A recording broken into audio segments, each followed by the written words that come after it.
shutting down. Walk, don't run. Use the handrails. Walk, don't run. Use the handrails.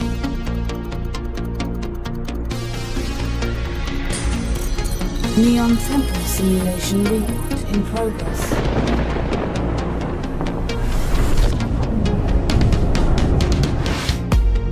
Live stream initiated.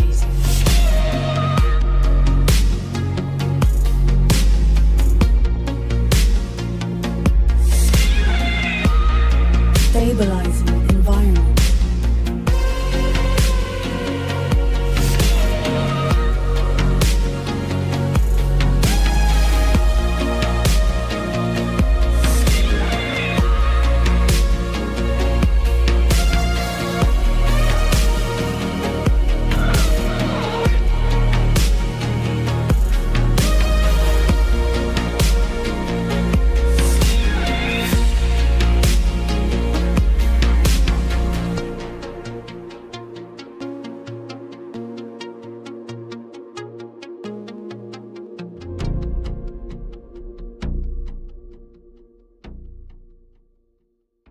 Now we're good? We might be partners. For real, for real, for real? All right, so here we go, we're live. Thanks for coming to hang out with us, everybody. We are almost to the end of the year. Quick admin notes before I give it over to our presenter. Obviously, I know most of you should know this face by now, so no introduction really needed. But we have one more week left for the year, and then we won't see you guys until 2026. What we're doing next week, I have no idea. You'll find out next week, too. All I can tell you is it has something to do with that guy.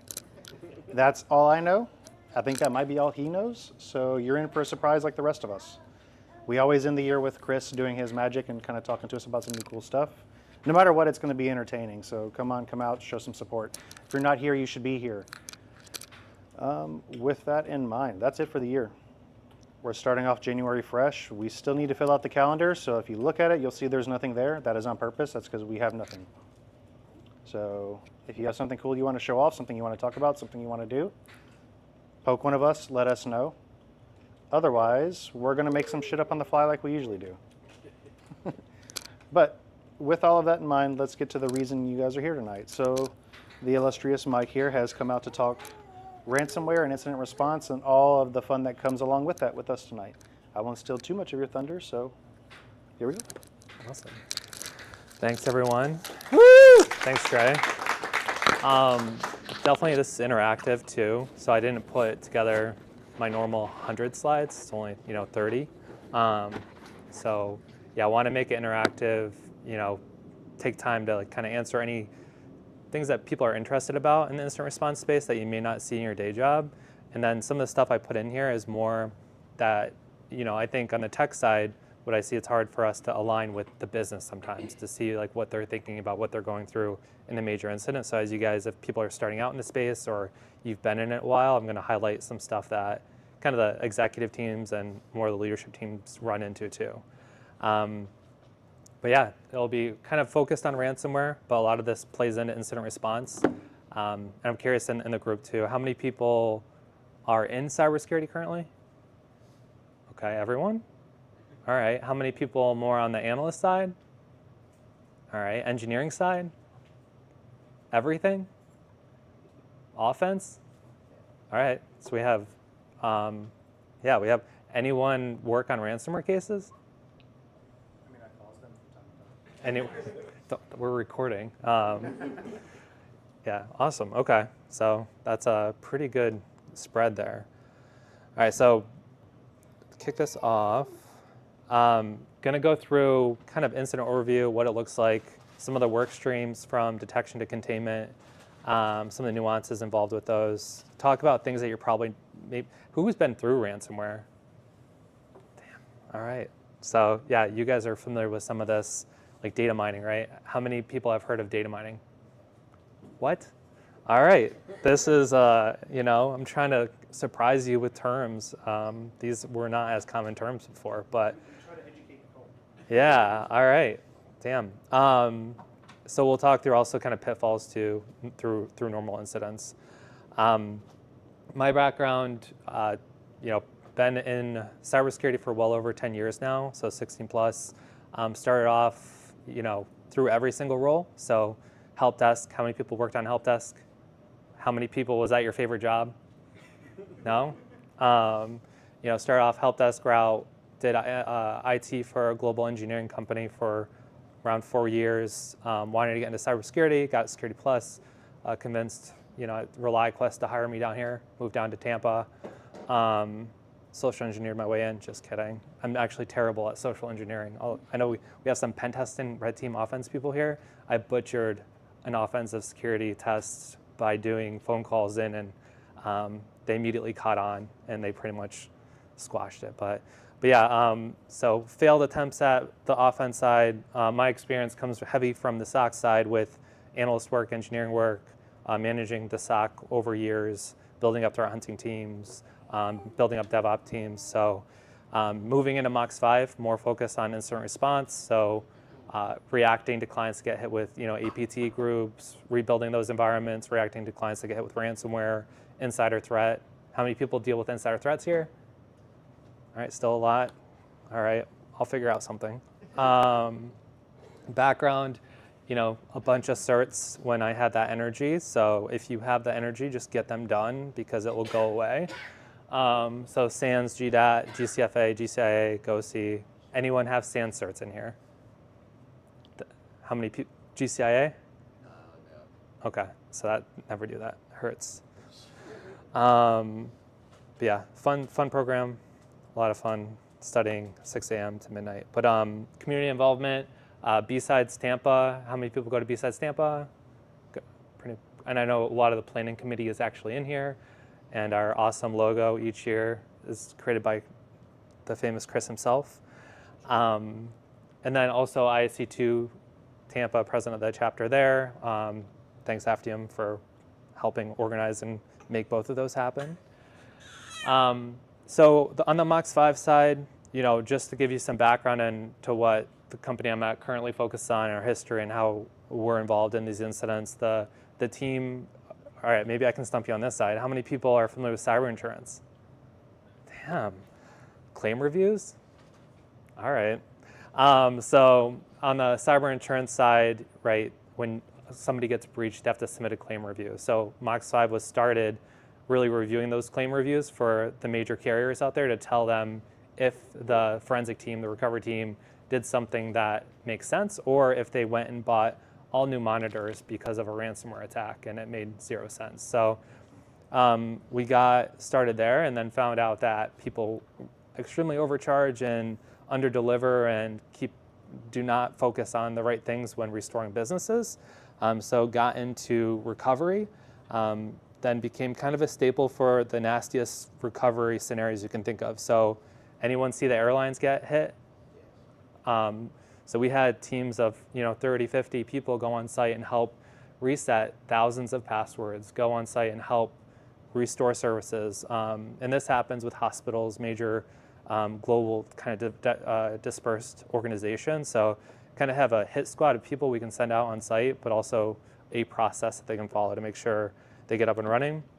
And then after recovery, we got into forensics, so helping analyze and assess what happened, provide evidence, initial access, lateral movement, you name it, and developed kind of an incident management infrastructure around it. So our team, we're kind of spread out through the states. Headquarters is in Virginia, but we work in alignment with a lot of the carriers and counsel that run into major incidents. Yeah, any questions on MOX 5 in general before I keep rolling? Okay. So this is kind of a, copied this in quickly so it makes it look cooler than the slide was originally. So maybe I'll tell the marketing team we need to use this. But this kind of breaks down some of the things we work on. I know you guys are familiar with a lot more work streams than I thought, which is great. So it'll have even more context here.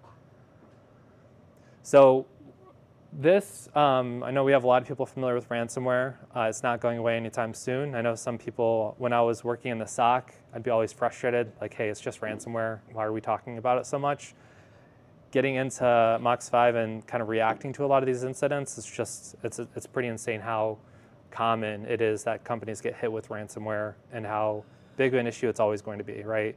So Lockbit, you can see they've evolved over the years. So starting off with just kind of traditional basic extension changes and encryption to now where they're focusing on how do they impact hypervisor environments, how do they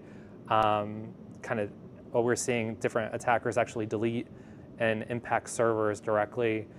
So they know that the same tactics that they followed years ago aren't always going to be as effective, so they're going to pivot.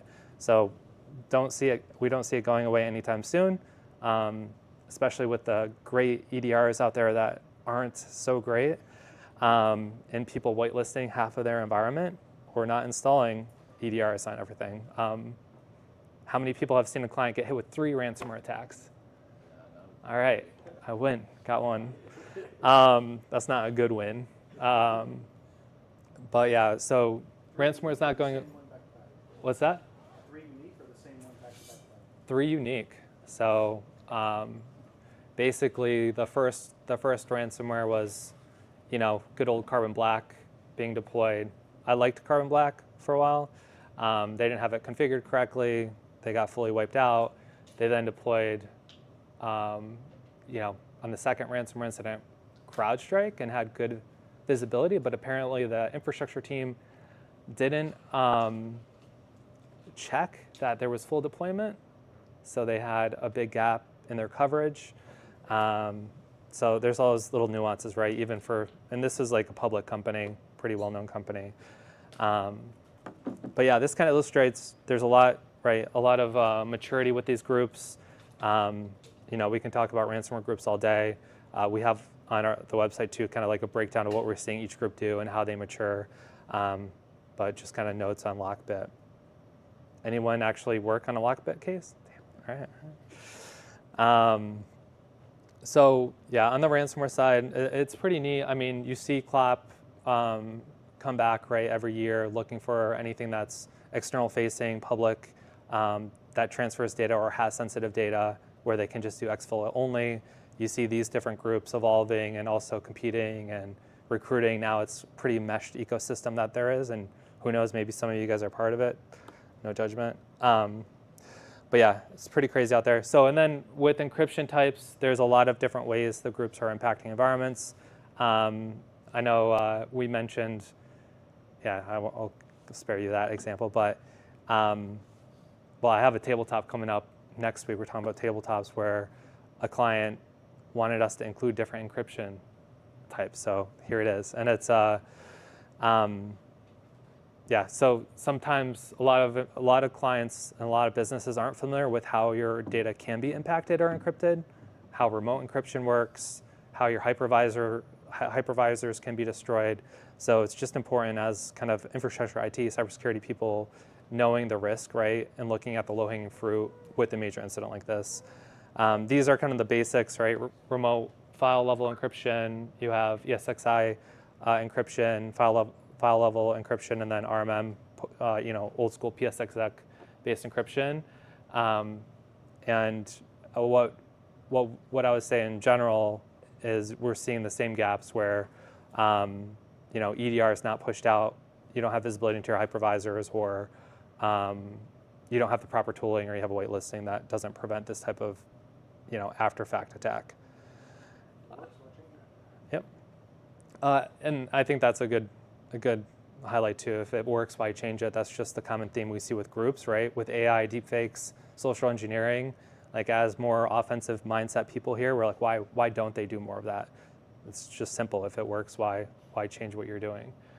Average incident costs. So, as you guys are aware, these cost companies a lot of money. You can see ransomware leading the pack there by a significant amount. $663,000. I would say that definitely fluctuates if they're paying the ransom. Legal costs $1,000 an hour. It's pretty expensive. You need to have them on each call. I hope this isn't. I don't want counsel to come after me. But there's not just legal, but forensics, right? $300, $400 an hour. All these things add up over time, and it's going to be for each work stream a lot of money that goes into it. Does this include the ransom cost, or this is everything but the ransom cost? So I would say that, it doesn't it's everything but. You know, sometimes, yeah, $1 million, right, is normal kind of goal for a lot of ransomware actors. We see ransomware being reduced down to what, 200,000, 300,000. It just depends on the business and what type of situation they're in. If they need a decryptor, if they don't want it to get out into the news, or if they just want to delay publishing. So there's a lot of little nuanced reasons. But yeah, we can get into that. And then BECs, anyone work on business email compromises? So yeah, extremely common, right? See those week to week. Hospitals get, I don't know, around 10 a year. They're not going away anytime soon, still pretty impactful, right? Forensic investigation may be lower, but the fraud and how you can actually get people to pay, right? If it's a convincing email to the finance team to pay out some money. And then, you know, normal attacker behavior outside of ransomware just kind of impacts, you know, that's still pretty high cost, insider threat, you name it. Wire fraud is still a thing. What we're seeing too on the wire fraud or that type of tactic, it's more targeted around crypto companies now, where you can get more bang for your buck, and banks can't necessarily take as much action with crypto. So there's governance that's trying to be put in place on the crypto side that attackers are trying to take advantage of until there's more capabilities there. So now's like a prime time for attackers to go after crypto. Yeah. So talking about the aftermath effects of ransomware. So, you know, a lot of these teams you see here have some of the best cybersecurity teams out there, right? When you think of Target, you think of a state-of-the-art cybersecurity team. It's kind of Home Depot, it's a pretty strong team, Equifax. So, you know, unfortunately, clients going through incidents end up having a pretty big budget, but also have a lot of payment after the fact. So you can see, you know, data breach and data being exposed and payment settlements and even how you handle the breach can cost a lot, which is why a lot of companies take it very seriously. So I worked on several clients that have the, you know, attorney general going after them, asking them questions, validation, requiring them to set up certain processes after a major breach. So that's why, you know, an important thing to think about as you guys are getting into like a business or into a consulting firm is what, you know, who's paying us? So how does that get trickled down, and how are they seeing the risk, and how can I align my job, right? The more you can align your job to the money, the more ways you can kind of move up within the org too. But yeah, it's pretty crazy with these payments and pretty excessive.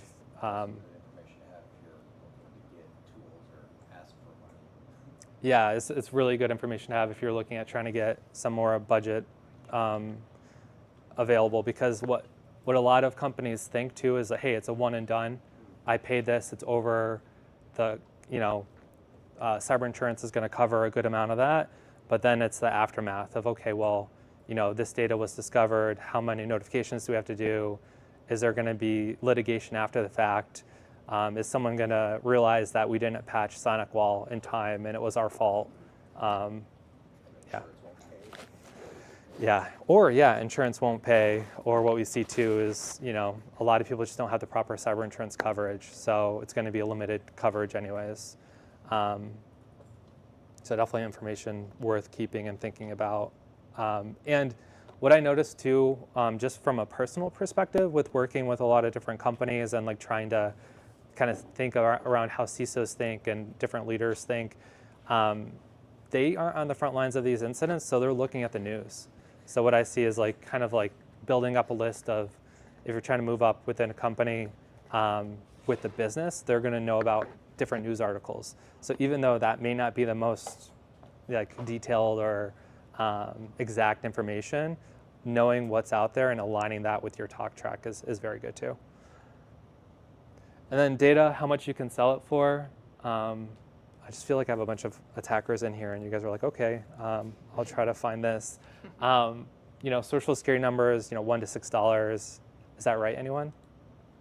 Yeah, that was a test. That was a test. Someone's like, yeah, no, I sold that last night for $10. Yep, gotcha.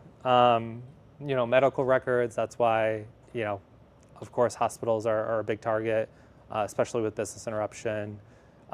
Passports, driver's license, Uber driver accounts, Cash App login. So you can see, data is still valuable to sell. It's better for them to get paid the ransomware, but they can eventually and are getting smarter at selling data and taking action on compromised accounts after the fact. Is that physical passports or passport data? Just more passport data. Like how can you sell the data and replicate it or steal an identity? These are also probably bulk numbers, right? Yeah, depending on the client, yeah. And something I don't know, and I feel like what we'll see more of too is there's a lot of data that's posted, right, of these breached environments. There's so much information that people can take from that data, and I feel like it's something that's, now with more automation, tooling, attackers are only going to get better at using the data that's out there. So it's kind of an untapped, area. Some of that data is deleted. Attackers don't hold on to it. There's going to be, I think, more and more groups that take that data and try to take advantage of it. With all the breaches too, you wonder if the more unique data is going to be more valuable because there's so much reproduction. You get the same same data in multiple breaches. Yep. Yeah. It's and we see, I think back when I worked in the SOC, you saw a lot of a good kind of just brings me back to like how you see a lot of those add-ons where people snag credentials, but you never see the credentials used. Now in attacks, you see if that happens, they're almost used automatically and used every time. So it's definitely, I feel like businesses think it's a steady state, steady movement, but with different tooling, different AI capabilities, I feel like it's going to change how we think faster than we predict. So when talking about ransomware and incident management, I know some of the people in the room have been through a major ransomware case, but just to thinking about the different teams that will get pulled in. So you have, of course, the client's team, their executive team, the client technical team. So you're thinking the CEO, the CISO, CTO. And I've been surprised on certain calls where you don't have the CEO, right? That does happen. But usually you have everyone and they're all in. And then on the client technical team, you have, right, the key resources that usually the network SME, the server infrastructure SME, the security operations team that are heavily involved. Privacy Council is really brought in to be essentially the cloak over what the team's doing so that if there is litigation after the fact, that data is protected. So those conversations, the discussions, it's not discoverable. So that mitigates the lawsuits that come in after the fact. They are also, established themselves as like breach coaches throughout the incident. So they will be tapped into all the different groups, like for the forensic team, the negotiations team, recovery team. So they'll help kind of bridge the gap with the executive team on the client side. So I would say they're not, how many people have worked with lawyers or privacy counsel in the past? Oh, nice, okay. These are lawyers that's all they do is ransomware. That's their job. And it's so common that they're broken up by industry. So we have specific lawyers we work with that focus on schools, specific lawyers that focus on tribes. Like it's pretty, all the data is unique. Those are different size environments. And some, right, if you're looking at a Fortune 100, some of them are different and higher stakes. So you want someone that's been in the kind of in the field for a while and can help, bridge the gap there. On the forensic side, and on the privacy side too, they all have different requirements. So something that, as you guys may see in the future too, is sometimes I have to send a email to the lawyer and law firm, and then they will send it to the client. So everything has to go through them, or you have to meet with them before meeting with the client. So you can think, it may be a normal process, but with that oversight, that adds on hours, adds on effort, just things to think about too. And on the forensic side, I think, how many people do forensics in here? Oh, yes, okay. So on the forensic side, right, you have a team that's gonna, on our side, we have probably 20 different team members that will be working cases. and they're just going to be getting in there, pulling the data back and analyzing it and using different tooling. We can get into some of the specifics, but looking for initial access, lateral movement, what was exfiltrated, and being pretty timely about it. So ransomware cases, you're on a time clock. You need to figure out, what the attacker took for notifications, and also just making decisions if you need to pay the ransomware. So if you can tell that Trey got into this environment and he was running rclone and it stopped before it was able to exfiltrate data, then maybe the attacker's lying to you about what they took. So no offense, Trey. You probably would have got away with it. Oh, yeah, go ahead. Yeah. So question for you here, looking at this management structure. At what point, if at all, do you guys bring in something like a public affairs or like a PR council, either from your team or from the clients? Are they included in this whole process, or? Yeah, good question. So when do we bring in public communications teams? I would say on the client side, they're involved early. So, privacy team can set the tone. Usually a lot of internal communication teams want to get pretty loud about what's going on. We had a recent one with a law firm where they wanted to post hey, this is how we're reacting. And I would say the third party, Privacy Council does a really good job at bridging a good amount of the gap there on how you communicate internally, what you should send out externally, what you shouldn't send out. But then there's specialty teams that can help really, if you have, we've had clients that have really big partnerships, right? So if you think like Tesla, Ford, all these different stakeholders that you have to communicate with, then you can bring in an additional communication team. It's an additional third party, and they'll handle kind of the nuances there and some of the communication. Is that done in tandem with things that might be like regulatory or legal requirements, or are you guys coming in after they've had to already deal with that stuff? Yeah, it's kind of a mix. Sometimes it'll be kind of setting the stage. It's more about setting the expectations with the client, like, hey, here's what you should say and what you shouldn't. But then there's going to be a lot of requirements on their partners where, if your Tesla is your customer and they know you had an incident, they're going to want you to discontinue connectivity until you restore your environment. So there's kind of nuanced communication that goes out to them. And then depending on the data that was accessed and the clients that you have, if you have to notify them, it's pretty templated, but I would say a good example where a nuanced situation would be we've had a lot of cities that get impacted, and you have to notify the whole city. And you could probably look up, in the past couple of months, different people doing public information releases or, so it's very nuanced with how communications work and when you need a third party. A lot of the teams that are more mature have their own internal team that's pretty strong too. But yeah, communications is a big deal, and sometimes even just internal comms, they're not really squared away.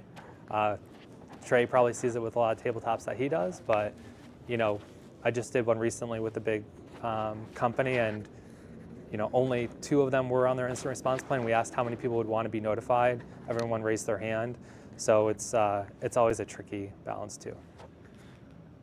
Yep. So you had one more from the in-person/virtual crowd. When thinking about these forensics teams that you guys are bringing in the structure, typically how many cases are they working at a time?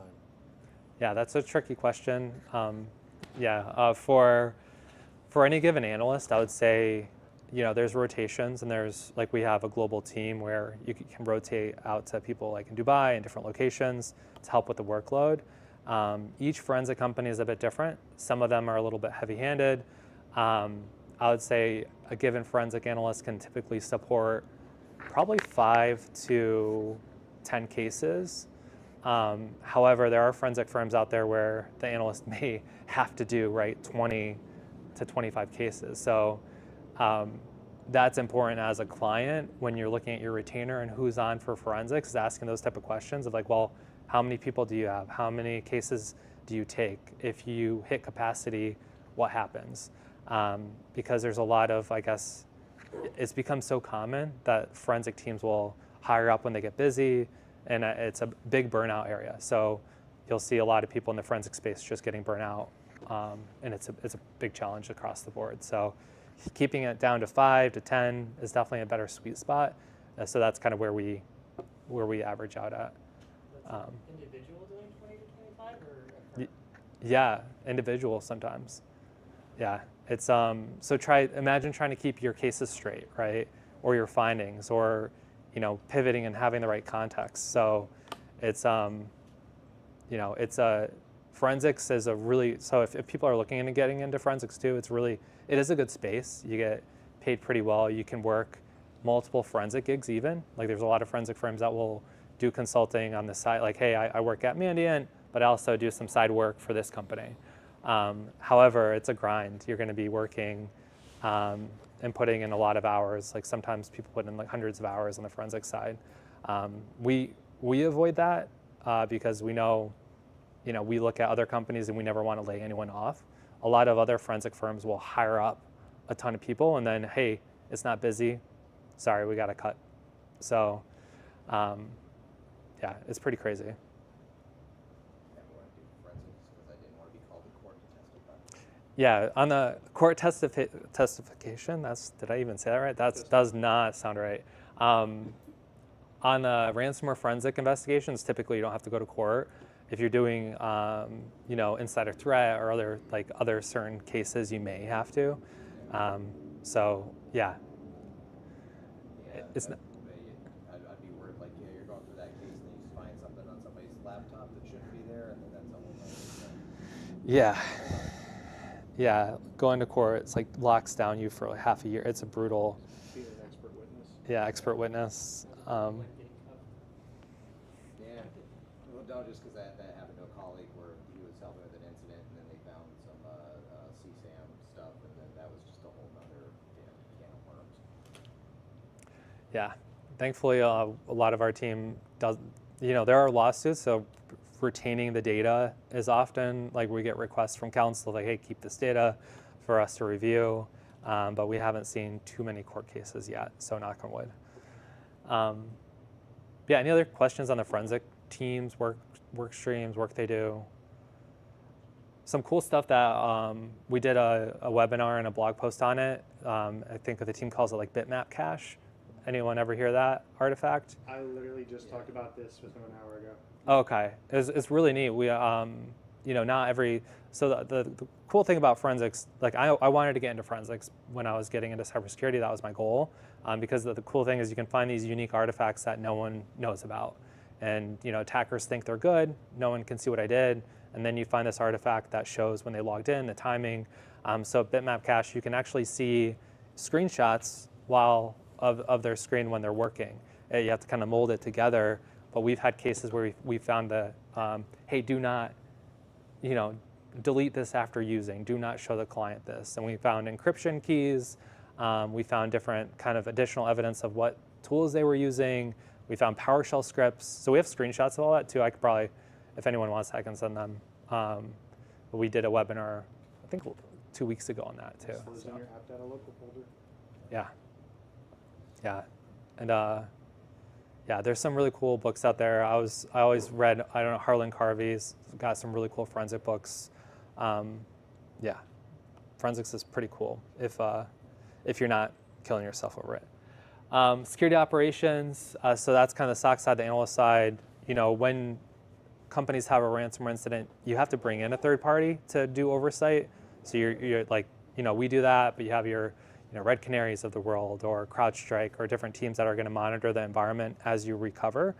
And security operations, though, there's some teams that are pretty strong and mature, and you can kind of have some. How many people said they were on the security operations team here? Okay.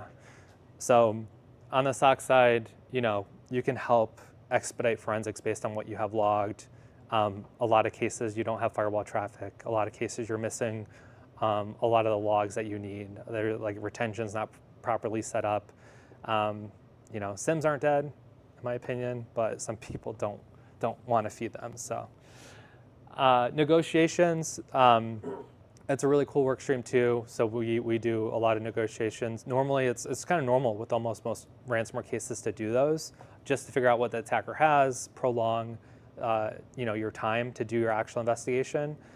So attackers don't reattack, DDoS, start calling people. You convince them that you may pay them, but you don't pay them. So negotiations is a fun work stream, I would say. Attackers expect that they're probably talking to a negotiator too.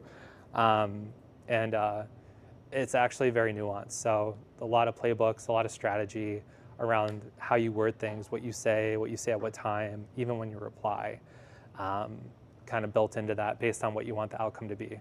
So there's just people, that's all they do. That they focus on negotiations, they have their playbooks. We have signal chats set up. It's a pretty cool work stream. And what we also see is sometimes clients take it into their own hands and they get really frustrated on the front end of a ransomware case and say, hey, we're not paying. And then you get on a call and you're like, well, you have to pay because you don't have backups and your data is encrypted. So then you have to apologize to the threat actor and hope that they'll work with you. But it is a game, right? Because the more you want to convince them that they don't have data, that you're not impacted, you want to reduce the payment, and sometimes you have to pay. So it's a pretty important work stream. Typically on the client side, we have the CEOs involved, normally CTO, CISO, and they try to keep kind of a closed lid on it because if word spreads, hey, we're talking with the threat actor, or we're considering paying, or we paid, that can create a lot of challenges for the business too. Yeah. So are ransomware negotiators typically is another role of the forensics analyst, or is it a dedicated role at the bigger firms, or are they contracted out? Yeah, it's normally a standalone role. So I would say across the board, I haven't seen anyone do kind of both roles. It's usually a dedicated team. And I work with a lot of different companies out there. So we've worked, and partnered with, all the big negotiation teams out there from Coveware, Digital Mint, I can't even, you name it, GuidePoint, our internal team. So usually it's just a separated role. I would say the teams are smaller, usually have like 2 to 5 people on those teams per company. And it's usually just one person that runs lead, and then you have a backup in those roles. What are the typical qualifications to get into that role? Yeah, typical qualifications. That's a great question. Most of it, I think, comes from just experience in the ransomware space. But I haven't seen I would have to look back and look at some. Well, I do have some friends that I think a few people that I think are the best in the industry. So, yeah, I'll have to look at what they went and how they got there. Were they like ex-hackers? No, they're not. They're not ex-hackers. I would say they're just very good at paying attention to the smallest details and timings, and love the job. So yeah, you don't want a rogue or random negotiator out there. And there was a recent case where a negotiator did work with the threat actor and actually, I believe, get paid by them to help kind of secure payments and kind of, I've never seen that before, but that was the first time it ever happened. Kind of got swept under the rug. If you Google it, you'll see it, but no one's talking about it. Respected on both sides. What's that? Like respected on both No, sides. like he was hired by the threat actor as like a third party He- to start the negotiation. No, he worked for a negotiation team, but communicated on the side with the threat actor and had an agreement. That's cool. Yeah. So there's going to be more scrutiny and oversight on negotiation teams and that. Is that technically illegal? Oh yeah, yeah. FBI was involved. Yeah, very, very. I don't know if they're in jail yet. If they go to jail. Yeah, I haven't looked recently, but yeah. Yeah, what we do see, I know you kind of mentioned someone mentioned what we see is sometimes clients will accidentally upload their ransomware note into VirusTotal and different tools, and then a random person will jump into the negotiation chat and play around. So we had one case where, yeah, they already started talking about payment. We had to go and be like, that's not us. That's not the client. We had to go, hey, client, is this you? That was a lot of fun. And that's not going away anytime soon because, yeah, I think that will be always something that comes up. So yeah, if you get bored, look at VirusTotal and try to look up ransomware notes.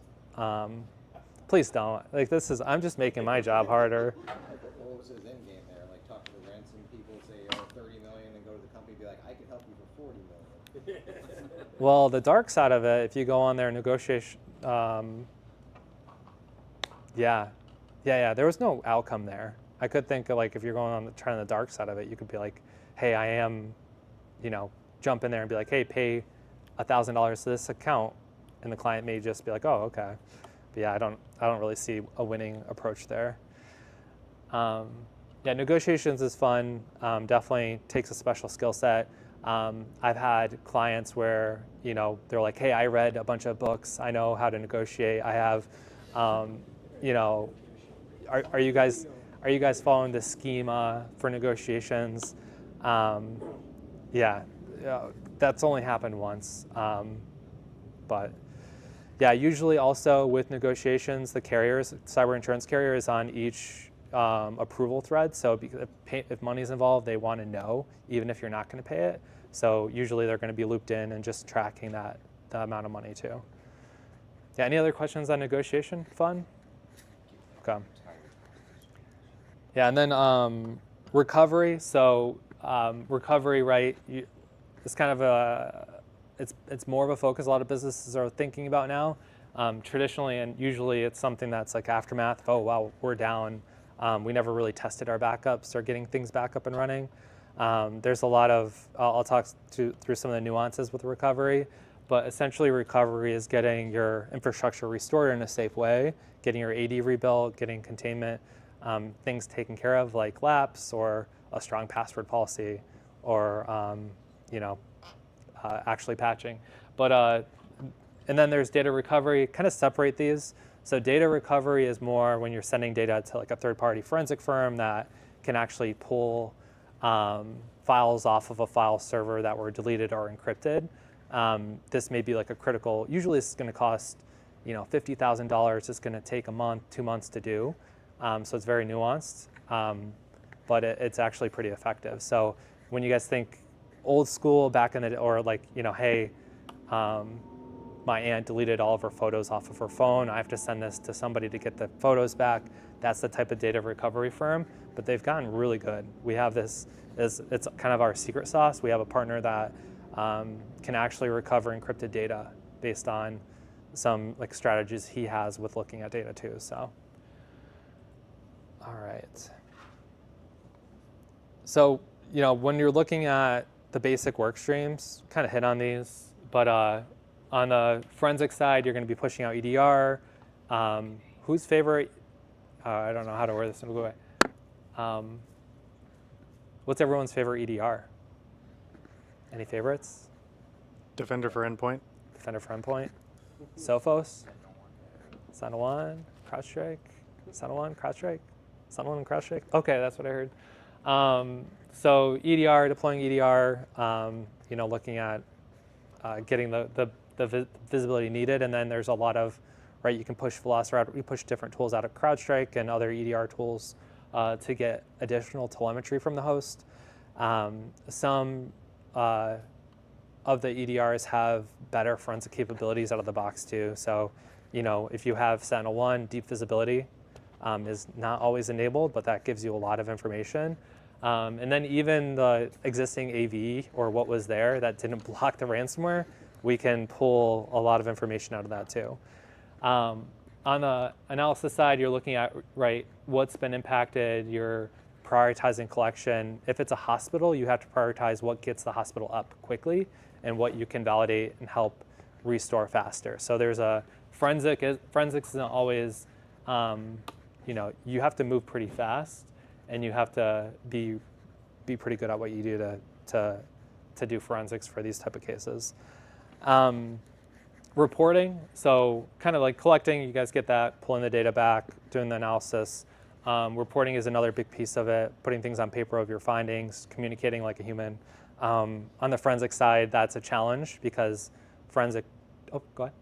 You can finish real quick. Yeah, forensic, as most of us are technical in here, sometimes it's easier to do than tell. So you have to put it in a layman's terms and have the client understand it without creating risk for them.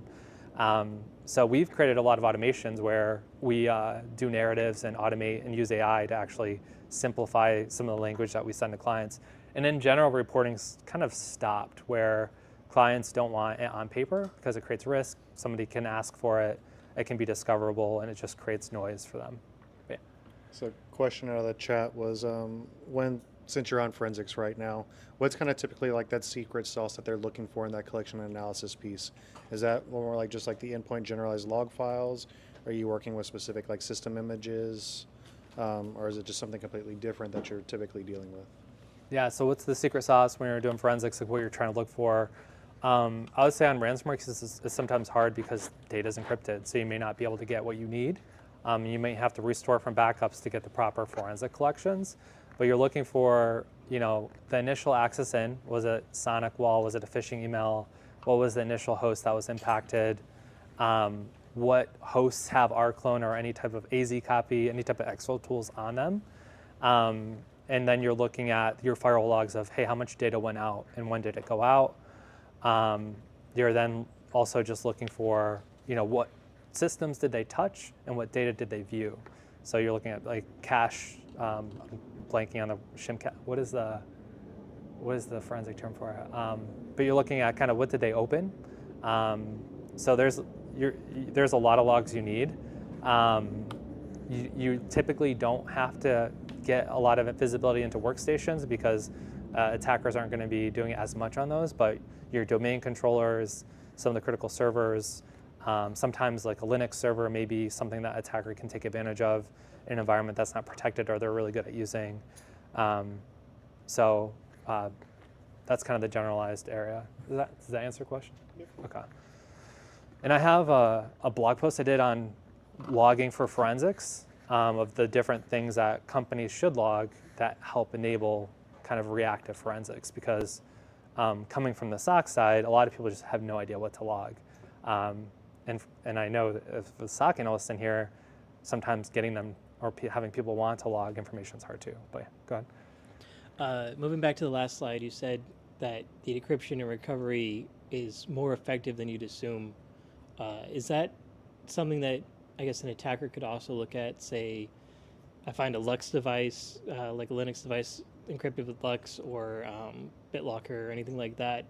Are those not as strong as people might hope, or is this going to be more whatever the ransomware is using isn't as strong as those? So what we see, BitLocker hurts in a lot of environments with how it's being impacted. I know you guys saw the CrowdStrike situation where all the hosts went down. I mean, I love CrowdStrike. I have a hoodie, so I'm not bashing CrowdStrike.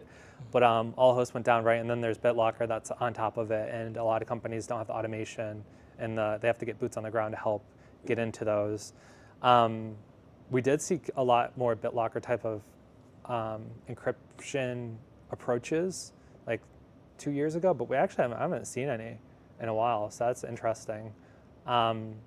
Normally, attacker gets in, there's going to be a gap in the environment. EDR killers do work, but you can't really deploy them at scale, so they're going to get easily domain admin, and then they can do whatever they want. Encryption being effective, I would say there's the EDRs that people can't misconfigure go a long way, and then attackers will find a way. So and EDRs being stronger now, that's why they're going after hypervisors and encrypting the data and deleting backups and taking advantage of living off the land. So most of the attacks we see now, it's, they're using RMM to move within the environment that looks like normal user behavior. So they go undetected more easily too with even strong EDRs. That was a long-winded answer. Did that answer your question? Kind of. So you'd say our mainstream encryption methods are more or less, I guess it's kind of off topic, but just like if I have a Lux laptop and I lose it, Would the teams that you know be able to retrieve the data from that? Got it. Like the data recovery teams? Yeah. Yeah, I mean, they have like servers and better infrastructure to do it. But yeah, I can ask them directly too if you want to shoot me. Like we can. That'd be cool. Yeah. But I haven't seen it too much. It's so kind I'm of a not sure. tangent, so. That's Yeah. fine. Yeah, and the whole that's a hot topic too, right? Where are attackers taking encrypted data, and then are they going to be able to bypass the encryption years from now? That's a whole hot topic too. Yeah, good question. Jumping over to containment. So this is something that you guys see Scatter Spider last couple of years. So with all the retail attacks, they impacted 3 main industries, airlines. They were very good at, getting into environments and then the clients seeing and the security operations reacting and trying to contain it. So we had a lot of pre-ransomware cases. We still get a lot from the FBI too, which FBI has been pretty proactive about, hey, this group's probably in this environment. So containment's a big deal, bigger deal than it used to be, and a lot of teams aren't able to actually properly contain. But when we react to incidents, we have to take pretty drastic measures, right? Cut outbound internet access, make sure no more data is exfiltrated, make sure we're cutting their kind of persistent access into the environment. APT attacks are different, right? You may want to figure out what they're doing, but with ransomware cases, you're trying to quickly isolate endpoints, contain the environment, create a segmented VLAN, and block traffic. So it's just a big part of the work stream, and something that's still not going away anytime soon and isn't as automated as a lot of people would hope.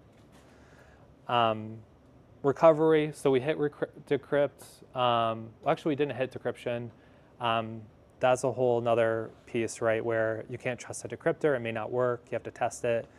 We see a lot of clients where they may run a free decryptor online that just kills their ability to decrypt in the future. So decryptors are also slow. They're not made by Microsoft. I mean, does Microsoft make things fast? They're not made by people that make things fast. So decryptors are made by attackers, right? So they're going to take a lot of time, to the point where there's businesses out there that make wrappers for these decryptors and sell them. So they run faster in environments that give you actually outputs on troubleshooting. It's a whole thing too. But yeah, decryptors for the most part, on my side, we've seen success most of the time. Attackers want to get paid. If their decryptor works, they more likely will get paid. But with people having more immutable backups and better backups, we're not seeing as much of a need as there used to be. Restoring, we kind of talked about that, restoring, recovering, getting the clean environment back up, rebuilding. Something that we see a lot right now too is the APT attacks, where they get into a cloud environment for major security companies, and they're able to actually impact that environment. They want that environment completely rebuilt. So a lot of dev teams out there that are doing a lot of work. Honestly, how many people do dev work in here? Okay, so you probably know of companies out there and how there's great development teams, and then there's just teams that don't even implement cybersecurity into their mindset, into what they're pushing out. So we're seeing a lot of rebuilds being required for environments that have an APT group in there, because the client doesn't trust the security and the maturity that environment is into. Remediation, cleaning up artifacts is also part of the kind of aftermath. There's CrowdStrike has the capability to actually clean up all the artifacts in an environment with scripting and automation. It's a pain with ransomware cases to clean up kind of all the encrypted extensions, corrupt files, even just the malicious, right, executables. So it's a big part of the work stream too. And then the post-incident activity, so how do you secure the environment, kind of leaning more into resilience. The reason why I put that in there is really to highlight the timings of when all this happens. So often if you're reacting to a ransomware case, client's going to want to be like, hey, what can we do now to harden this environment? You need to kind of focus them on recovery and forensics, and then build up into kind of more improvement-based activities. Like there's some lightweight global password reset, password policy work, but then there's more heavy lifting you can do after the math. We see, companies respond. Anyone work for Microsoft here? I'm doing a lot of polling, so like that's okay.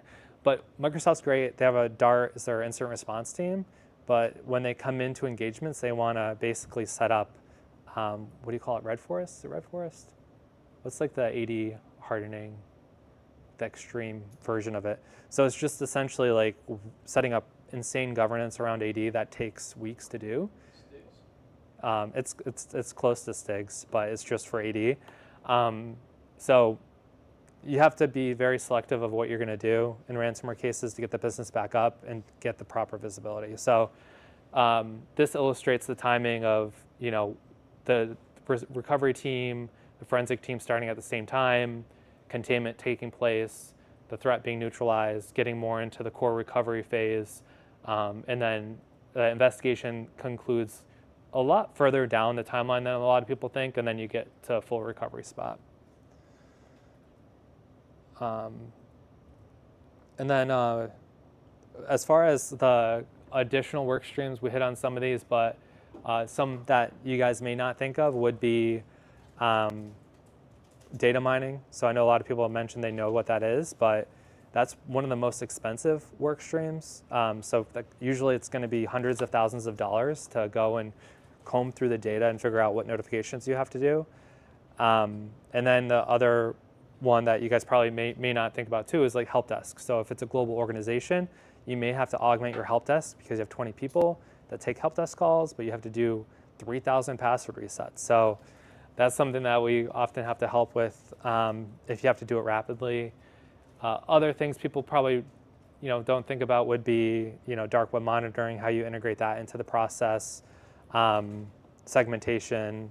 But yeah, any of these, any questions around some of the forensic steps here, recovery steps or resilience steps that you may not be familiar with? For dark web monitoring, is that more or less a dedicated team, or do you guys have some kind of application for it? Yeah, it's usually, we definitely have applications for it, but it's usually a dedicated team that's monitoring it and reviewing it. I think dark web monitoring, depending on the teams that do it, there's variations of what good looks like. So sometimes people have access to marketplaces. Some people have can kind of comb through and dig through a lot of data. Having access to be able to purchase, credentials and seeing what people are trying to sell, there's like kind of depth to dark web monitoring. Sometimes it's kind of, I call it like fakeware, where companies are like, yeah, we're doing dark web monitoring, and they can't really find anything, right? Reputation management. Yeah, so it's a fun topic that we probably talk about too, like on its own. But yeah, there's certain teams that have more access and more privileges based on them working with law enforcement and having access to Tor networks and helping kind of feed into that network that gives them more visibility than others. But we do see value, and what we see on our side is like, if you're kind of on the later half of an incident and you're not paying, and the client just wants to have that confidence that, hey, our data is not being leaked out there and posted. Or they have vendors that were breached. They may not trust that the vendor is going to tell them if their data is exposed. So we've seen clients that have had data exposed and the client says, no, your data wasn't impacted. Then we go and pull it down from the dark web and it's there. A good one I don't have on here is dark web download. So that's been a common work stream that we've been doing for a while. That's a nightmare. Anyone download data from the dark web? Oh, gotcha. No. So downloading data is hard because the way it's stored, it's not going to be, the uptime won't be there. So you may have to create scripts. You may have to, if you're trying to pull it down manually, you have to go and download each file. So you have to create scripts to kind of automate and pull the file tree, pull each file, time it out. If you lose your connection, reset, pull it down. It takes weeks, months, sometimes to get the data down. So You can just use LimeWire? yeah, it feels like that. Yeah. And then the worst part of it is you get counsel asking for updates every day. We've had to do like twice a day updates on like, hey, we've downloaded 3%, we've downloaded 5%. But yeah, did you have a question? For like the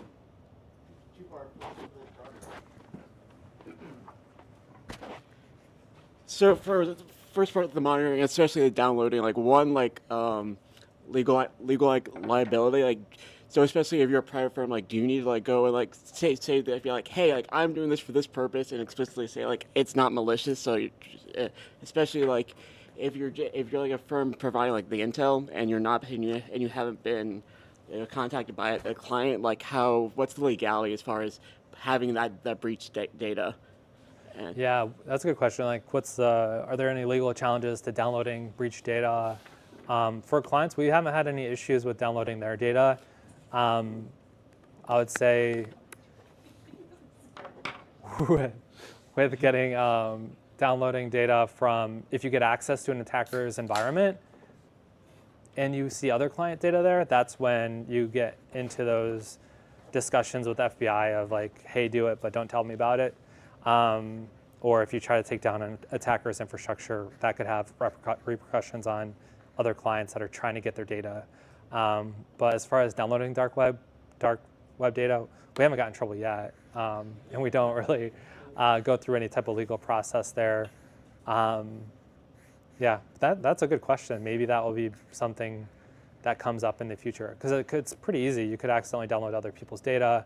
You then have other people's like sensitive data downloaded, and you're creating more exposure for them. So, yeah, good question. Dark web downloads, though, is definitely kind of looking at the data mining piece of it. So if you're a hospital seeing, PHI data, what's exposed, like dark web download feeds that process. So sometimes you have to download the data because it's encrypted, and then after run your data mining tools against it and see what notifications you have to do. So it's just a normal work stream that is pretty common. And we do the cost of that too. If you guys are curious about costs and stuff, I can let you know, just if you're interested. Like, it's usually like a fixed fee amount, like $5,000, $10,000 to download the data. Yeah, good questions. All right. So this just illustrates like the first 48, and this is kind of what we actually show on kickoff calls. So, making sure the line of communications are strong. There's a lot of confusion in the beginning of an incident.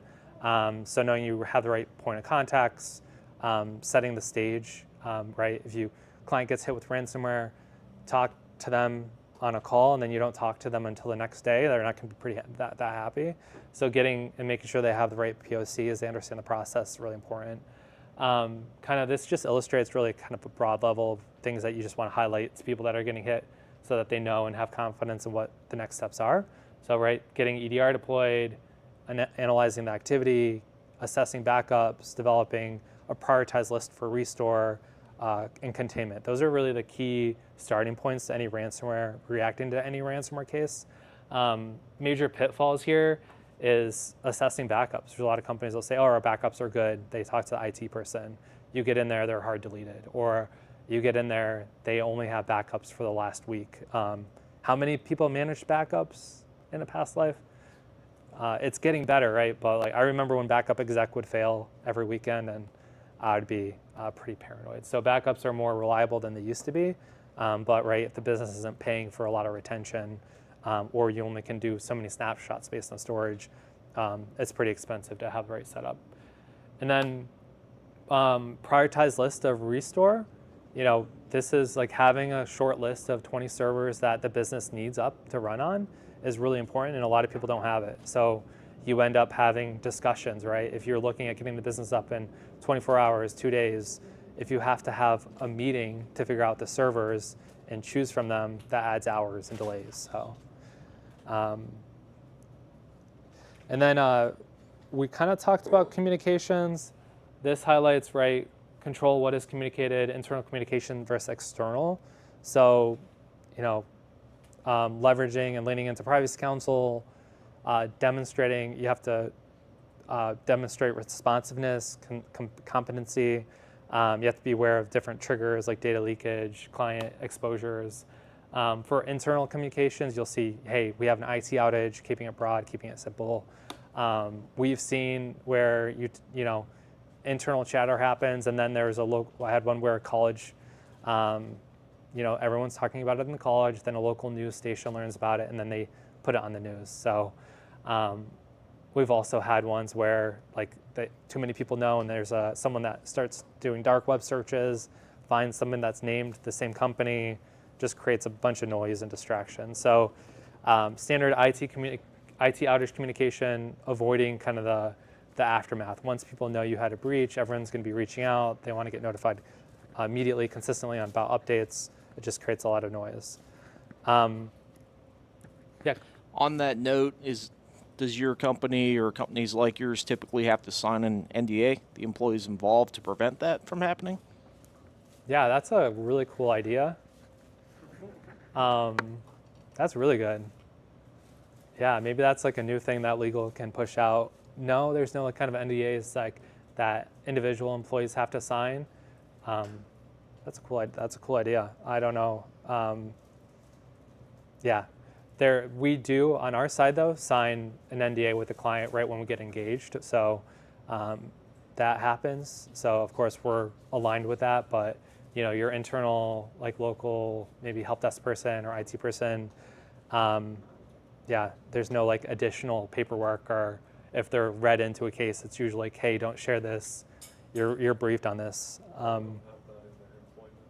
Yeah, I think that is probably included in most employment contracts. Maybe it needs to be though, like they need to be reminded about it. Yeah, that's kind of a neat idea. Yeah. Yeah, that's a really good idea. But yeah, people coming into war rooms, like getting them, like having the proper, like, hey, this is need to know is really important. We see it go a lot of different directions. Clients, and it's a good part of the Privacy Council, kind of establishing that. External communication, so looking at how do you reach out to clients, media statements, business partners, cyber insurance, FBI law enforcement. So a lot of people, right, think FBI is going to break down the door, find the attacker, arrest them, find out their fingerprints. It's just not the case. FBI is extremely involved now, and they're doing a really good job, but they're not going to be able to help each client out with their case. If you have critical infrastructure involved or something really important, that may be different. They may be a little bit more hands-on or have resources on site. We do still work with them, and they'll have decryptors that no one knows about. They'll know specific tactics that maybe certain people don't know about, and we'll send them forensic findings, but it's not like I would say a critical path in the first 24 hours to notify the FBI. It's more, hey, this is the attacker, we'll follow up with additional findings. Sometimes law firms highlight that there could be risk, right, involving the FBI down the road. I haven't seen that, but they can then ask more questions and they have more threads to pull on. Go ahead. Do you find often that it's someone the FBI can actually interact with, or is it, I would imagine, foreign actors the FBI can't do anything about? Like there is no door to kick it down. Yeah, each FBI office has like a specific threat actor that they're focused on usually. That's how they used to be set up and how we still see them set up. So they'll, most of the groups will be Russian based and not built out of the States, outside of like, the scattered spider groups and those groups. So yeah, they're kind of creating their own profile and how they move, and then they're working with kind of different agencies on how to do those takedowns, right? So yeah, they can't really touch them, but they're pulling everything they can together and help. They have their own relationships, I'm sure. Nation state level stuff, they're almost never going to tell you to contain that. They're going to say let it happen because they want to build that profile. Yeah. They want to watch them and see what they do, see if they can trace it back, find key areas, regions they're working on. Yeah, they may. More or less, they want you to just take one for the team. Yeah, and they may ask, right? They may be like, hey, can you? They're like, you're gonna. Yeah, or you're going to, yeah. Yeah. Depending on the breed of agency. Yeah. APT groups are fun. But yeah, does that answer your question? Yes. Okay. Yeah. So sometimes you're being told that, hey, there's nothing we're going to do about it. Boo. Yeah, and they'll, on the back end, they'll have a list of clients that, hey, these are all the clients we know that told us about Black Basta. We have a decryptor. Let's notify them. So they do the best they can. I think, when I first got into ransomware, it was more that information collection phase where we just weren't getting much help. But unfortunately, due to how common ransomware is, there's a lot more emphasis and there's a lot more people dedicated to on the FBI side too. And they've been, they'll call us directly on our cell phone, just like, hey, what can you share? Like they're pretty vocal and easy to communicate to. There's not like a lot of red tape you have to go through. Sure. So it's pretty nice. They're pretty nice to work with too. A lot of, and there's certain forensic teams and negotiation teams that have a lot of people from the FBI too, because that's interesting too. There's one forensic team that has like 10 FBI people. I think we only have like one, but just, they're everywhere. Just kidding. Yeah, and ex-cops and stuff, office pops, And then the insurance, so I think someone mentioned like coverage. Oh, we didn't have MFA, we didn't have cyber insurance. I think from what I see is mostly flexible unless you outright lie to them of like, hey, no, we have full EDR, we have MFA, there's no way this is on us. And then they find out that, you told them you had something you didn't, you had an incident, now they have to pay millions of dollars to help get you back up. So I think in general, they do have the right intentions to getting companies up. It's not like car insurance where it's, or hit and miss. Cyber insurance carriers do a pretty decent job. And then they're also flexible on the claim review side. We work with them on like, hey, this client, they did this. We don't think they should have, rebuilt all these servers, bought this new hardware. A lot of the times they'll say, oh, don't worry about it. Like, we'll just let them have that. So it's actually surprising how flexible sometimes they are. Yeah. So would you say that there's a benefit to having your stuff together, or as long as you're honest, stuff just kind of happens? So like by comparing companies that have MFA and EDR and everything else and ones that don't, do they get the same kind of treatment and benefits and payout and everything? Yeah, I mean, you're going to get, if you have more controls, you pay less for your cyber insurance. Mm-hmm. So if you hit the kind of critical controls, your premium's going to be lower. And I would say that there's like a bare minimum requirement for them to cover a lot of companies. Like you have to have MFA, EDR before we will cover you. So there's kind of a line where that they draw that too. But yeah, it's just kind of messy after the fact of like how certain companies respond. That if you break the trust with that cyber insurance when you're trying to answer questions and they don't trust you, that can go sideways too. So it's really just kind of working with them as a team, notifying them early, and keeping them looped in just goes a long way. So they carry a lot more weight than a lot of people think, and people sometimes don't realize that until it's too late after the fact. So yeah. So even on the response side too, if you bring in a forensic firm that's like more expensive than their firms that they have, they may cover the rate they have, and then you have to pay for the rest of the rate. So there's all like little new, it's a whole thing. Yeah, good question. On that note, does a typical firm continue doing business with one of those companies that just don't learn the lesson, or is it like free money? Like on the cyber insurance side? No, on the IR side. Oh, so can you say the question again? So like a forensics company like yourself, you have a horrible company that just doesn't tighten things up. Do you keep taking the money or burning your analysts out, or you're like, hey, we got other firms you may want to deal with?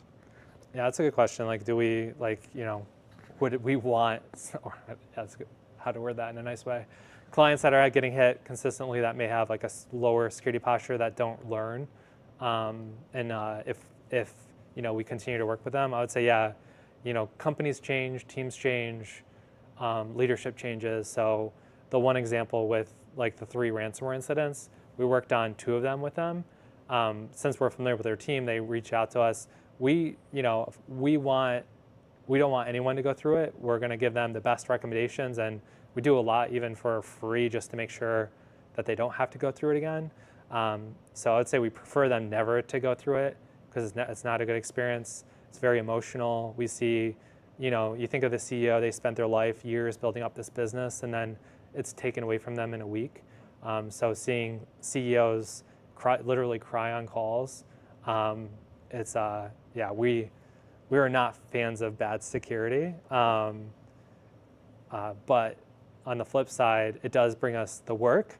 But we don't want to see companies going through it. So it is a weird space, right? Where who gets excited for a ransomware case? We do, you know, and sometimes clients go through it after the fact. They're like, "What's wrong with you? Why do you like?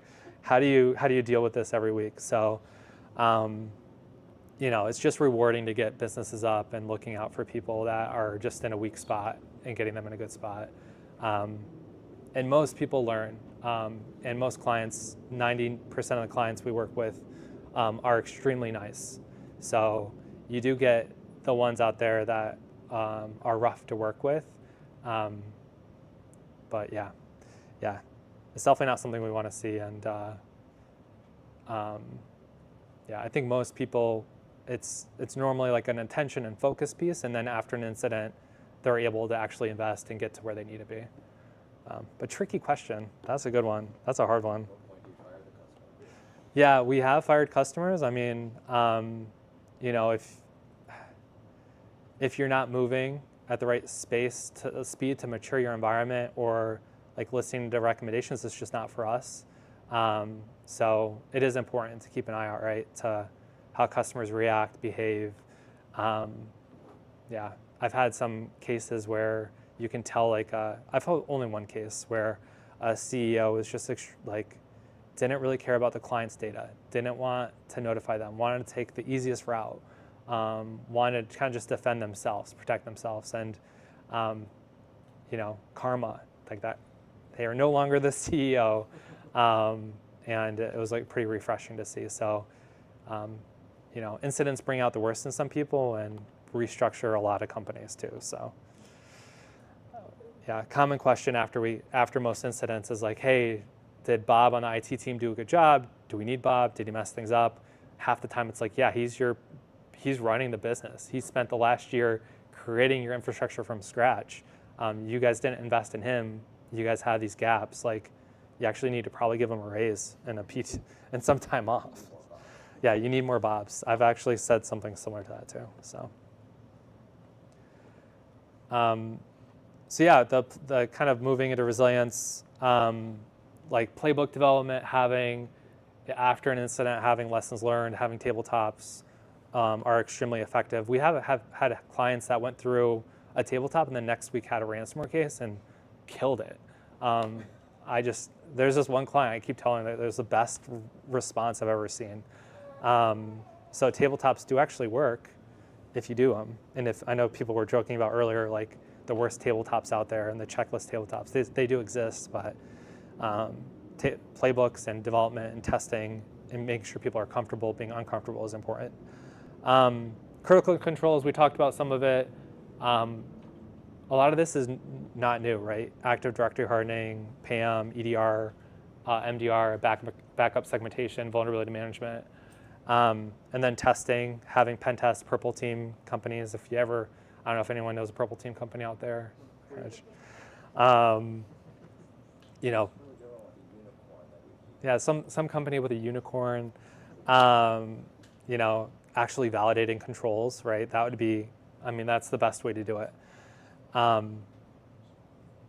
Yeah. So what am I? Oh, go ahead. You made fun of checklist tabletops, so that's pretty much all I've ever seen in person. What constitutes like a good tabletop? Yeah, a good tabletop, from my perspective, a preferred tabletop is a purple team, where you have somebody that's orchestrating like doing actual testing in the environment, stepping through the scenario, testing the processes, procedures, but then the controls, having a team respond and look at logs and be hands-on, because it's always people, like I've done a lot of tabletops, and you have certain people that are just extremely smart and they can answer any question, but when you tell them to, hey, well, where can you find this in the SIM? What would you do to contain this? It's different. So yeah, show me. So I think purple team's preferred, but when you're doing tabletops, making them, changing them each time, making them realistic to what attackers are doing currently. I've seen a company that gets paid a lot of, like, I would say their rate, I don't want to say the name, but the amount that they get paid is like probably like $50,000 for tabletops, and they've used the same one for the last 3 years. So it's the same process, same steps, same attack. So I would say like if you're building unique ones based on what's happening in the wild, we just did one like with famous Shalima. You guys ever hear that group? The North Korean group that hires people in the States that then their payrolls their payroll goes to North Korea. We tested an HR team. So it's not even just testing the security team, it's testing the HR team, integrating the security team. So a lot of it's just like, for the business, where are our weak points and how can we fix that quickly? So it's like keeping them flexible, making them technical, and not making them too high level or executive level. Yeah, if you need scenarios, I have a list of like tabletop recommendations too of like the scenarios that we see make sense right now. So, but yeah, tabletops are a lot of fun. So parties engaged, we hit this. This is a different visualization of like, hey, you're gonna have 4 people from the executive team. You're gonna have 5 to 10 people. This can be a lot of people, right, working on one thing. So having an organized approach to it is critical. Security operations, I put NA because that can vary. You can have 10, 30, 50 people. And then, just thinking about negotiations, data recovery, cyber insurance. When people are doing tabletops, that's something that's overseen. Is like the forensic team on the client side tries to build up everything that they think they would do in a ransomware case, but really, you're going to be pulling in a third party. So how are you enabling that third party to do their forensics too? So it's just some kind of nuance to think about too. It's just how do you communicate up and within the environment as well. And then, some companies want to do everything on their own. So it's important, like there's companies this is all we do. So it's important to bring in a third party and then have them get paid by the carrier. It's covered, you have cyber insurance. A lot of companies will, try to do too much on their own because they feel the ownership, but you should lean into the other teams too. And this, I know we was going to mention that we would show this too, like where do companies spend the most money and kind of essentially drag out the process. So, normally recovery costs could be, $1 million and averaging $138,000, and then an excess one could end up being $5 million. So that's kind of real data from claim reviews and the process, and it usually happens within the first 2 weeks. So when people make bad decisions of, hey, I'm going to rebuild this, or we've seen clients where they moved. MSPs can be tricky in this situation. We saw MSP convince a client to move everything to their data center into their cloud environment. And then after the fact, they're like, well, you can now move that back into it just made no sense and caused more downtime. So sometimes when businesses are dependent on, some MSPs are amazing, but there's a lot of MSPs out there that may be a little green and make decisions that make no sense or overinflate their capabilities for recovery too. We had one where it was a big school district and the MSP was like, yeah, we got this, really smart team, we're cool. Came into the weekend and they're like, oh, we're off this whole weekend. What do you mean? The whole business is down. You can't go away now. So yeah, it's just we're like there's teams out there built for this that work 24/7. Nothing against MSPs. Also a good story since I'll give you a good story we had an MSP, pretty smart team, but the CEO maybe had their password leaked, and that password maybe was the same password across the full environment that had domain admin that was set up initially with the contract 2 years prior. That was used for the ransomware attack. So MSPs that doesn't happen all the time, but like MSPs, when we hear that they're involved, we ask that on scoping and we just keep an eye out of how that's going to impact the engagement too. Anyone work for an MSP? Okay, sorry. No offense. MSPs are great too. Sorry. Yeah, it's true. I mean, it's like an ever ending, right? Like, oh, this company set this up, it's a mess, let's go fix it. But can you fix it for $5,000? Thanks. Yeah, business impact is just a big piece of any ransomware case. So downtime, we've had clients that are like, hey, every day we're down, we're losing millions of dollars. So is just a big piece of it. Sometimes businesses can't recover. So, hey, if we're down for 2 weeks, we're just not going to exist anymore. Or we have companies that are competing and they're going to market, and their next week is the time when they have to have everything up. So you see all these like flavors of business impact and how drastic it can impact their plans moving forward. And then brand impact. So, I think it's become less of a concern because everyone's been through a ransomware case at this point. So people aren't like, hey, how could you ever get impacted? But there's still some damage and reputation, right? You have to tell companies and convince them that you did the right thing, you have the right controls.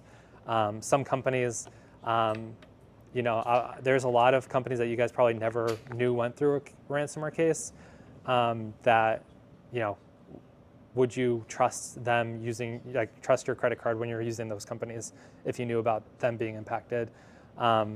So it's an interesting space on the brand impact side. Incident costs, so cyber insurance, right? Companies maybe don't take advantage of it. So why spend a lot of money that you don't need to spend? The compliance, regulatory fees, aftermath, and then post-incident resilience.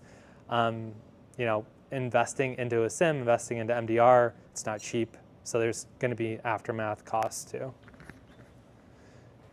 Mike. Yeah. So out of curiosity, have you ever gone through having a client actually go lose their business because of a ransomware, and how did you get paid afterwards?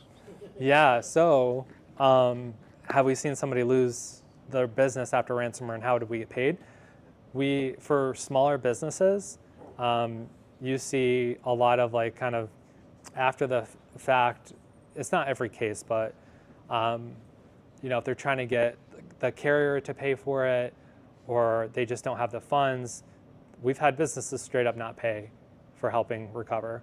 I would say it's just more on kind of the businesses not being a great business to begin with and not paying. They had the money, but hey, what can I get away with? Yeah, re-encrypt them. It's kind of right, I see all those, I know TikTok is not a good idea to have, but when people install Cement, they don't get paid and go messing it up, yeah, re-encrypt them.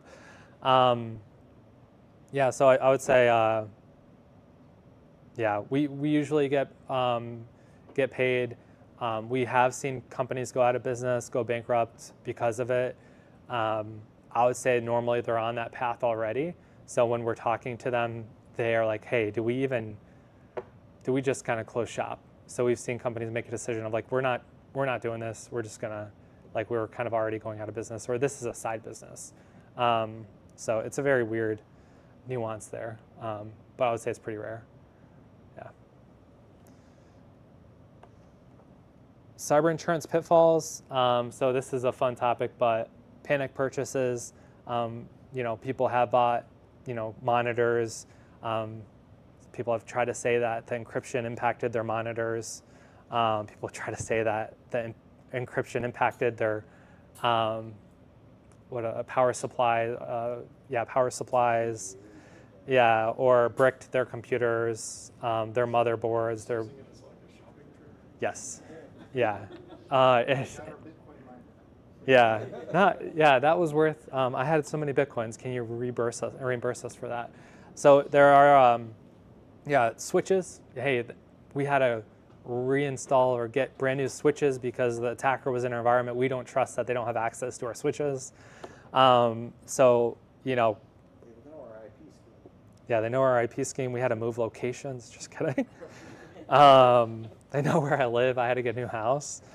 So there's just kind of crazy stories you see on the purchase side of what people pay and kind of try to submit for the carrier to pay for. Carriers have whole teams that are dedicated for claim reviews and business impact analysis. So some companies will say that they're down for longer than they are. That's very common. They'll say, hey, business interruption, it was around 3 months, so we need $10 million because that's how much we would have made. And then you look at their data, they would have made $1 million in those 3 months. So it's something. So if you do want to get into cyber insurance, there's definitely, it's a different space. It's for different people, but you can get into it. There's a lot of jobs. Does this affect you, or is this more just something that happens? Yeah, it doesn't necessarily affect us. If we're working cases, the carriers know that we're going to recommend and make sure they don't do bad things. So we try to use it as like, hey, we're going to make sure they're not like making a bad decision and going down a wrong path. And we'll flag to the carrier of like, hey, they bought this, just as a heads up. Like they said they weren't going to submit this for their claim. So we'll try to make sure that the carrier's looped in and help kind of get that client back up and get them in a good claim spot too. Do you get hired by both like the client and or cyber insurance firms? Have you been hired by both? Yeah. So we get hired by the cyber insurance companies. We can't work, if we work a case, we can't do the claim review, but we'll get hired by the carrier to do claim reviews for cases we don't work. And then for active cases, we get called from the carrier, the law firm, or the client. So either of the three may reach out and just be like, hey, have a client that's impacted. You kind of have to have the carrier's approval. So there's like all this kind of back-end communication and approval process if we're not on retainer with the client. So.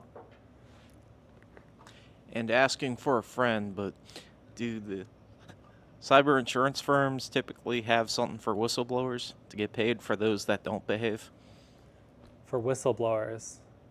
Like a hotline? No, I don't think so. But again, like maybe that's something they could set up. That would be hilarious. Yeah.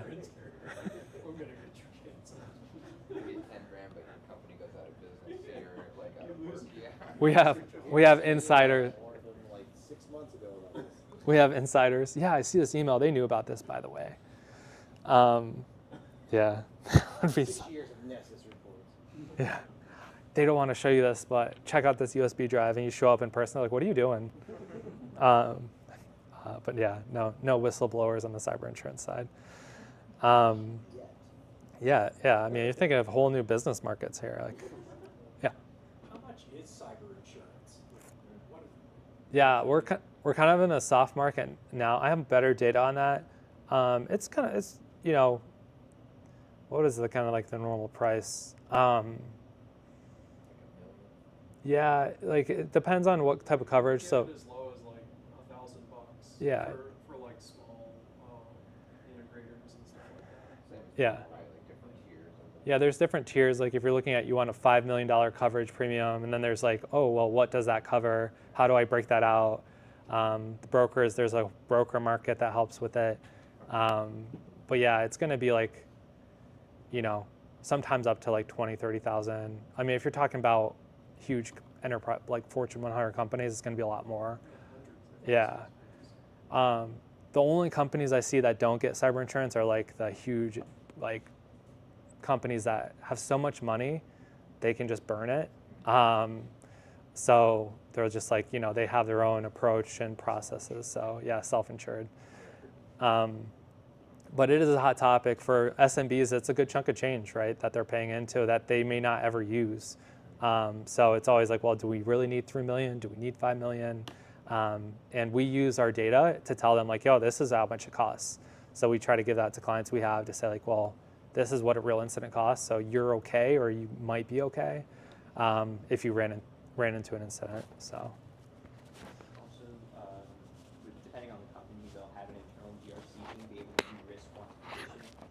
So they're able to kind of advise on what sort of risks people are willing to accept within the company, and then that'll also guide a purchase on how expensive, or I guess, how much money they want to insure, or if any. Mm-hmm.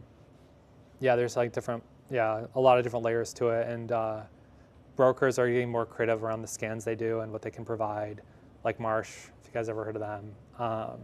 So they'll do kind of like, we've included this in something we offer too as like a service, like doing a data risk exposure assessment of like, hey, if somebody got into your environment with our clone, how much sensitive data and how much that data costs the business, so that it's like they can then know like how much it helps, like how much do we need to invest into cybersecurity, or even like paying a carrier too. So it's like pre-data mining. So let's do it before you get hit versus after.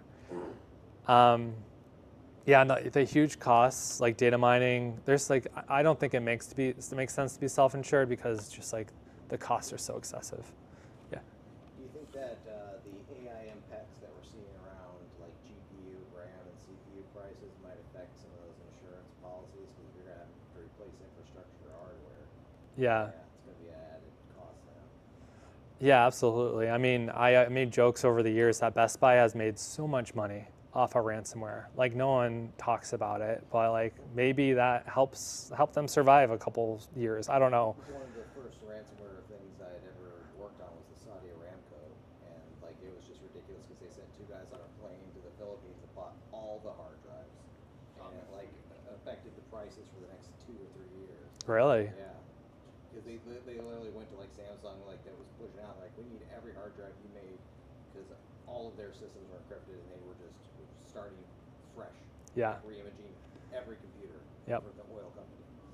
Yeah, we're seeing more like viable backups and companies having cloud storage. So we're not seeing the need for as much like external storage. But for the first 2 years, I'm like every time they're like, hey, run into Best Buy, buying some hard drives. Like I'll be right back. So yeah, and a lot of claim reviews where we look at every single invoice and you see Best Buy on there. And we ended up, now we do like rental storage. So we'll send out a NAS device to companies and ship it out overnight. So if they need storage, they can have it. And we actually are changing, I mean, this is like not public stuff, but we have like a hit squad. That sounds bad. We have people that we send out on site for ransomware cases, and we have like a go kit for them. So like a USB drive, like imaging toolkits, and so to help like offset that where somebody doesn't have to, sometimes these environments are in the middle of nowhere too. There's no Best Buy. Yeah, it's pretty crazy. Copy data over, or is this? Yeah, well, usually for the storage, it's like, hey, if there's encrypted, we want to like pull it over just in case they want to decrypt it in the short term, or if we need to kind of offload forensics because connectivity issues and we can't get like an agent on that host, we'll throw it on a hard drive and ship that to the forensic analysts. So there's kind of niche use cases there. Most of the time, too, clients will want to save all the encrypted and like the critical servers just in case maybe a decryptor comes out in the future, or they just don't have storage. Some companies just don't have storage available, like on their local storage. They just kind of are running hot always, and they don't have any way to move data or restore servers, enough room to stand up a domain controller. So there's like kind of it's one of the big things we ask in the beginning. It's like, well, how much free storage do you have? So we know what we have to do right away. Well, if you're going to re-image, can you just zero out the drives and start from that, or? It takes too long because we'll have to do the forensic analysis on the host, and like while we're doing that, they're going to want to kind of start restoring. So doing those, yeah, you can. Usually we we'll re-image laptops, but you don't want to re-image until we collect all of that, and that may take 3, 4, or 5 days.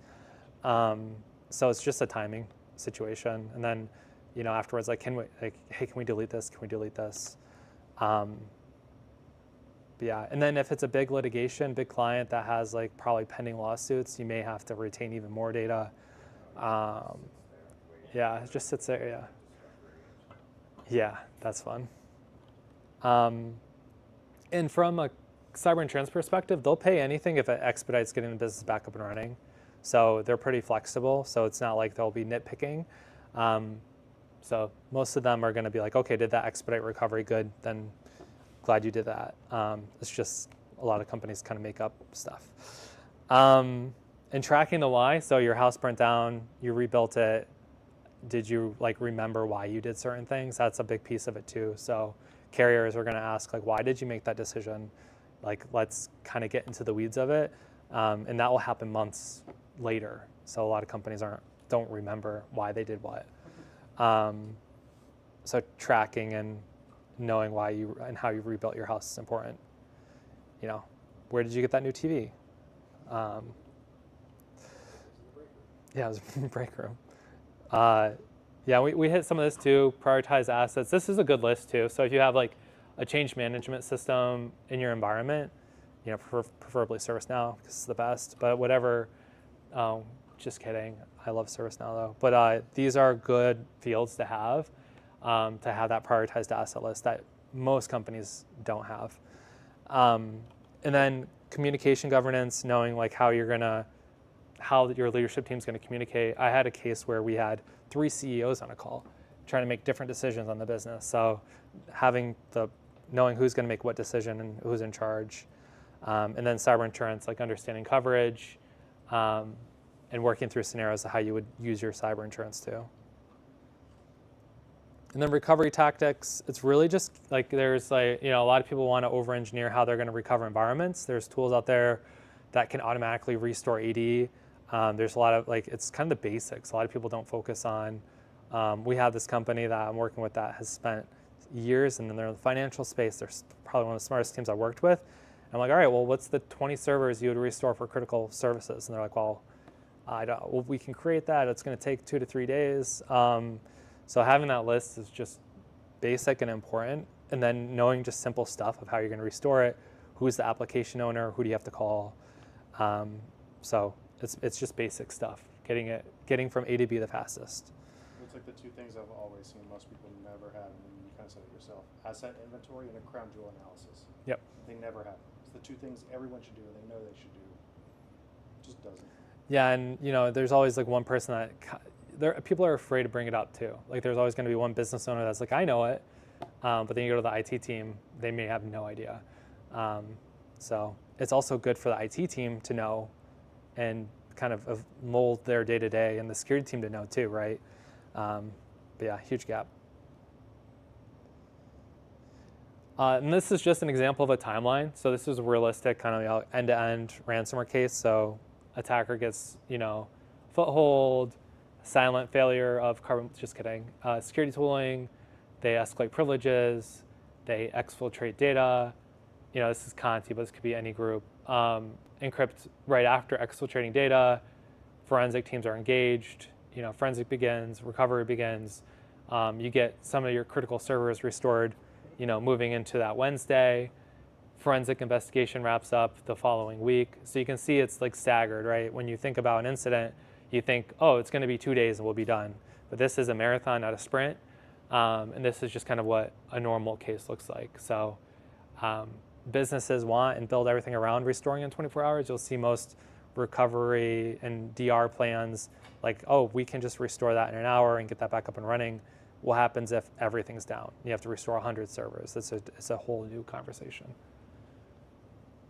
Microsoft pushes a patch and all breakthroughs. Yeah, Microsoft and patching, for the companies that choose to patch too. And then this is the timing. You can see right in the beginning of an incident, it's all hands on deck. Once you get business restored, it moves into kind of a norming phase. So the kind of blue is the forensic team, and then red is more the recovery engineering team.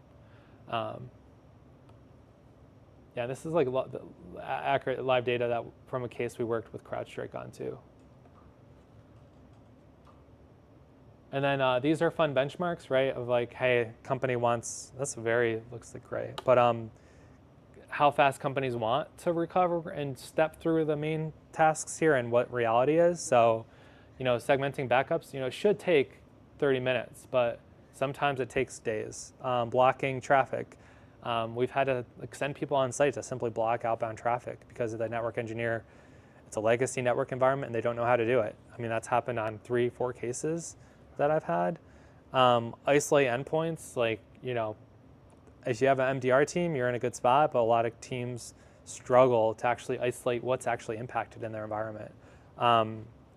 Password resets are brutal.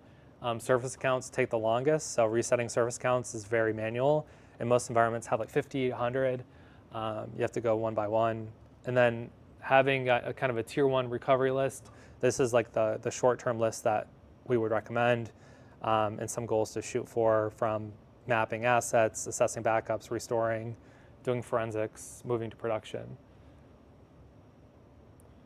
And pre-incident tactics, so hit some of these, but just some of the big ones I'll just highlight quickly would be no service account. You have to have service accounts, but minimize them, have them in a PAM. RMM, having that deployed is more common than it used to be.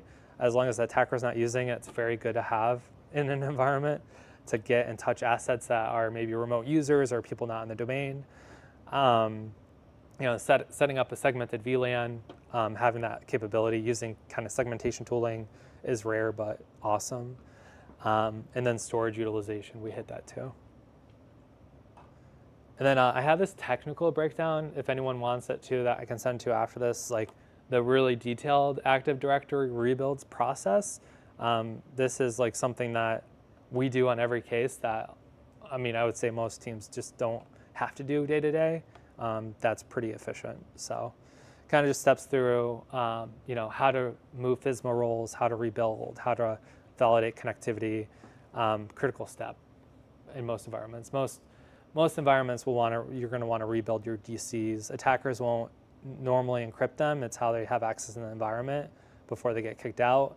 But they will have like GPOs and other things that they do to the domain controller. Yeah, that went a lot longer than I planned. Any other questions or kind of things that you guys want to? Yeah. Are you starting to see like micro-segmentation get more common to try and prevent Yeah. after somebody gets hit, is what it is? Yeah. I'm a huge fan of micro-segmentation, like different tools out there like Articore, Lumio, Zero Net. What's that? Color tokens. Yeah, color tokens is a good one right now too. Zero Networks. I would say like Fortune 100, 500 companies have really good, like they've been implementing and trying to do the zero trust thing, but with segmentation and having the ability to have a red button to quickly, like, hey, let's isolate our critical infrastructure, our data as quick as possible. We use segmentation tools when we respond. So we'll set up and push out like a tool like that and set up a VLAN instantly just to help the recovery process, because it's a lot easier than adjusting the firewalls or working with the networking team. So yeah, I think network segmentation is a big deal.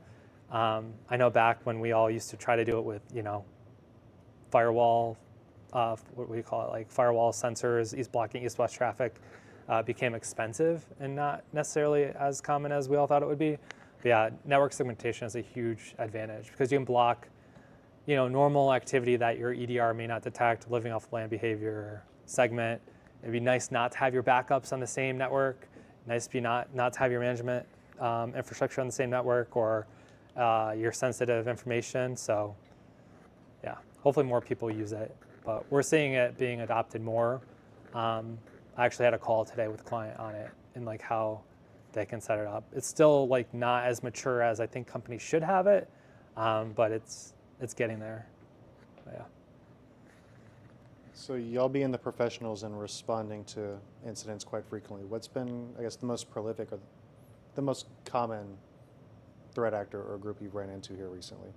Most common, oh my gosh, Akira. Yeah, Akira by a long shot with SonicWall. In general, Akira has been extremely active. So I would say Akira is by far the most common group. Would be number 2 for I have this list. You're putting me on the spot. Akira, who's next? I think we have it as, it might be Black Boston next. I was just asking, I was curious. I know, I have my list. Yeah, I would say like there's like 10 groups that we're tracking. Yeah, and we have stats on all of them too, but yeah, I would say Akira, Black Basta would be kind of the top 2. Akira has like their own menu of services, very professionals, they're there to help. But yeah, the SonicWall cases, that was kind of the majority of the cases we got within the last 2 months. We're still getting a lot of famous Shalima insider threat cases. So I would say like that, you guys probably be surprised. Like those are like hundreds a month that are happening. And then the CLOP situation, Oracle vulnerability wasn't as noisy as we predicted it to be. But yeah, I would say we're seeing like an intermix of 5 main ransomware groups. questions for a speaker? I got a question that'll probably date you. What was the first ransomware-like incident that you had to deal with? The first ransomware? Yeah, the first ransomware that you were exposed to. Yeah, the first I mean, that was back when Conti was cool. And when I got into ransomware, we were dealing with, I would have like at least 5 to 8 active engagements, and the company would have like, we were just flooded with ransomware. So my first ransomware incident was when I was working in the SOC. And it's ironic because I work with the privacy council team like week to week that I had that incident with. And yeah, had a war room 24/7, huge public company. Citrix was involved. Yeah, and I created really good, long-lasting relationships from it too. So I even to this day am close with that team. But I want to say the name, but if you look up, it was one of the most popular or like most commonly referred to ransomware cases out there. So was fortunate to work it. Yeah. I think it was Conti, but I'm not sure. Yeah, Conti? Yeah, because I'm thinking like, man, the first time I was exposed to it, we were like, the FBI virus when it first came out. That was like the first, Yeah, FBI virus. Yeah, to a screenshot with your webcam and threatened to. Yep. Yeah. Yep. I didn't remember the screenshot piece. That's evil. That's not nice. Last call. Questions? Comments? All right. Well, I think we will call it a night here, Chris. Yeah, thanks everyone. Thanks, everyone.